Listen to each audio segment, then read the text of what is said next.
My name's Eddie McElwain. I'm Ethan Stokely's pawpaw. I'm from Choctaw County, Alabama originally, which is 2 counties north of Mobile County, about 90 miles north of here. I grew up in rural Alabama, and my story is growing up in rural Alabama. The closest towns to me were Silas, Alabama, where I went to school, and Gilbertown, Alabama. Gilbertown is the location of the first oil well that was discovered in Alabama. And there's still oil wells in that area today, gas wells as well. The area was big in timber business, but when I was growing up in the early 60s, it was very rural.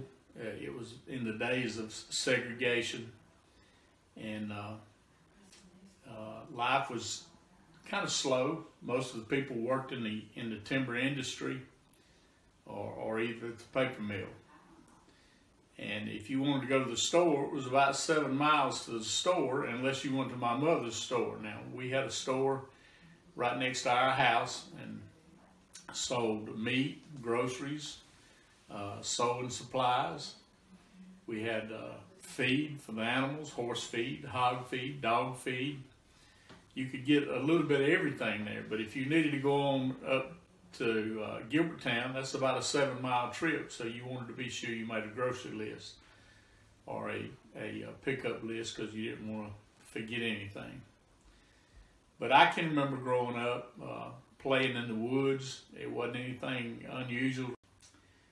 One of the childhood memories that I had, as I said before, we had a grocery store there, but when you voted, or when the grown-ups voted, I was still a child, you had different precincts or boxes, they called them. The community where I grew up was called Branch, B-R-A-N-C-H.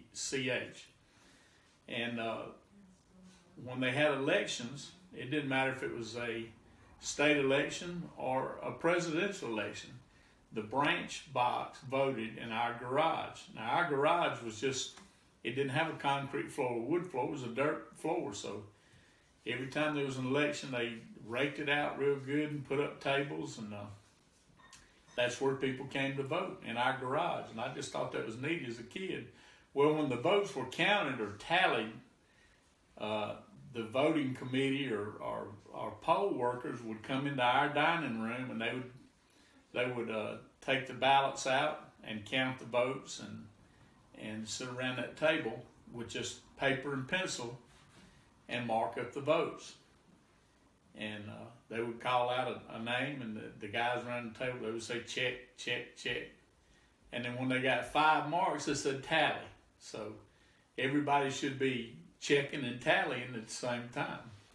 But that was very interesting to me. And I can also remember in those days that black people were not allowed to vote when I was a kid growing up. And I can remember the first election when they were allowed to vote, and it was a big deal that they finally won the right to vote. And I remember that was we were in rural South, and it was maybe a little tension there, but it was a big deal that they finally had the right and the honor to vote, and they had a voice in the election. So that's one of the things that kind of sticks out to me. The other thing, we had that store, and I can remember when there weren't any armadillos in our area. And one Sunday morning, this man came knocking on the front door, calling for my daddy. My daddy's name was Horace. And the man would say, "Mr. Horace, come here. Mr. Horace." And he sounded kind of anxious, almost panicked. And when my daddy went out there, he said, "Wes, what's wrong?" He said, "Mr. Horace," I said, "there was something in my yard and said I killed it. I don't know what it is." I said, I want you to look at it. He said, I believe it's a moon monster. This was during the time when NASA was trying to put people on the moon. And that's what this guy equated it to, because he had never seen one of these. And when my dad went out there, it was an armadillo. So that gentleman had never seen an armadillo, and he thought it was a moon monster he had killed.